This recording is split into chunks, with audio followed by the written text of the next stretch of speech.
আসসালামু আলাইকুম। কৃষি এগ্রো নার্সারির পক্ষ থেকে স্বাগতম। আমি আপনাদের দেখাবো এগুলো পটলের সতেজ পটলের চারা। এই পটলের দুইটা ভাগে বিভক্ত হয়, এক হচ্ছে পুরুষ লতা আর এক হচ্ছে মেয়ে, মানে সম্পূর্ণই আলাদা আলাদা করে চারা তৈরি করা। পুরুষের ফুল হবে আর মেয়েগুলি সরাসরি পটল নিয়ে আসবে। আমাদের যে বাড়িটু জাতের পটল, এটাতে কোনো পরাগায়ন করতে হয় না, এটা ডোরা কাটার মতো পটল হবে, সাদা একটা শীত থাকবে। আর অন্যান্য জাতের সাথে আমাদের বাড়িটু সবচাইতে চলে বেশি, কারণ এই পটলটাতে কোনো ধরনের পরাগায়ন নেই।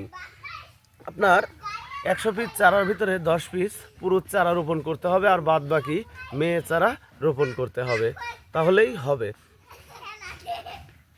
তে এটা রোপণ করতে হবে শতাংশে আপনার হচ্ছে 20 পিস, আর প্রতি বিঘা যখন রোপণ করবেন সেক্ষেত্রে আপনার লাগবে 600 পিস চারা রোপণ করতে হবে।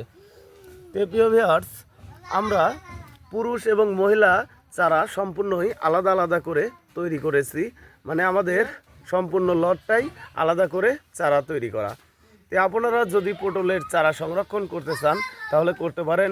আমরা বাংলাদেশের প্রতিটি জেলায় এই পটলের চারা সেল দিয়ে থাকি 10 টাকা পিস হিসেবে। ভালো থাকবেন, সুস্থ থাকবেন। আসসালামু আলাইকুম।